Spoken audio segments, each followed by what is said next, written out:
बरोबर 1 वाजलेला आहे.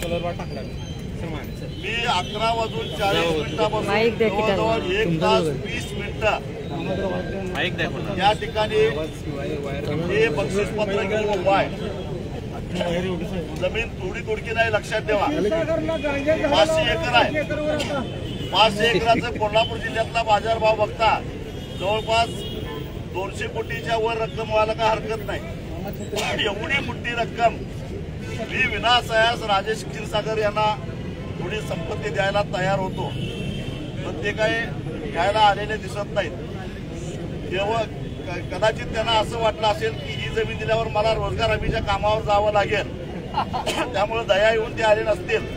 आता त्यांना विनंती आहे, त्यांनी दलाली बंद करावी शक्तीपीठ महामार्गाची. अरे जरा तरी वाटलं पाहिजे.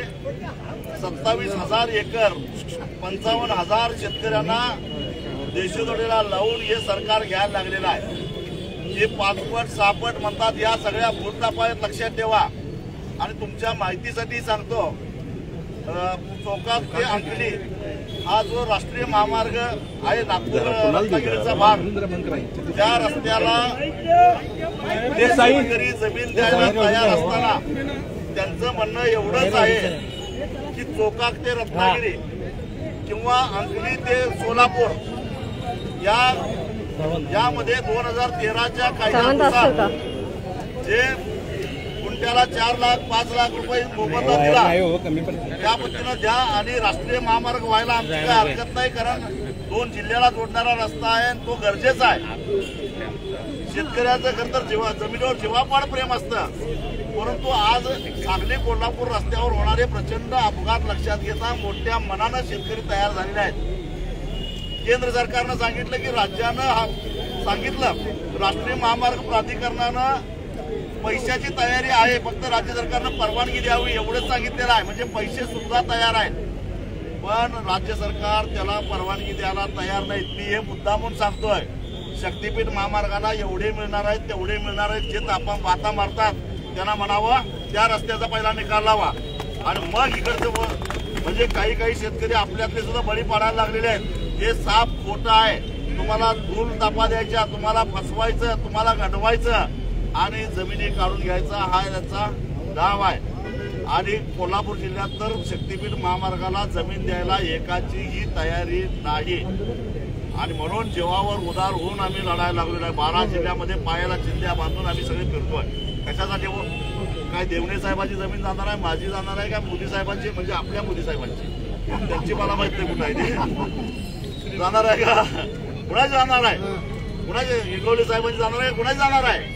परंतु आम्ही का याच्यामध्ये उतरलो, कारण अर्ध कोल्हापूर हे महापुरामध्ये बुडणार आहे. कधी? माणगाव ते पट्टणकोडोली पूल झाल्यानंतर निम्मी सांगली महापुरामध्ये बुडणार आहे. कधी?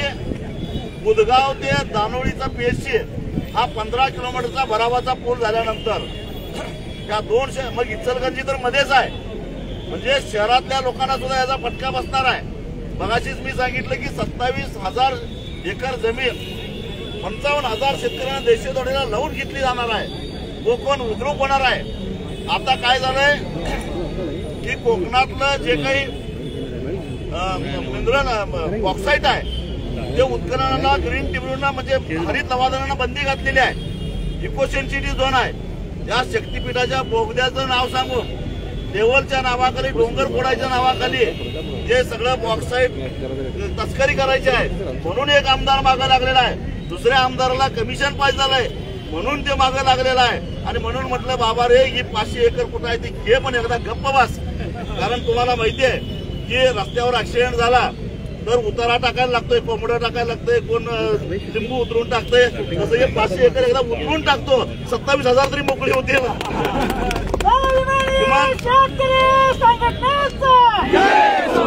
2 जिल्ह्यातले जनता पुरापासून मुक्त होईल. परंतु त्यांचं काही धाडस हे घ्यायला आलेलं नाही. तरी सुद्धा मी माझी ऑफर कायम ठेवतो. हे बक्षीसपत्र मी घराकडे घेऊन चाललेलो आहे.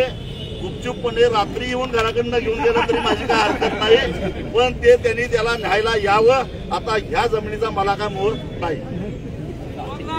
अशाच नवनवीन अपडेट्ससाठी डिजिटल कोल्हापूर चॅनेलला सबस्क्राईब करायला विसरू नका।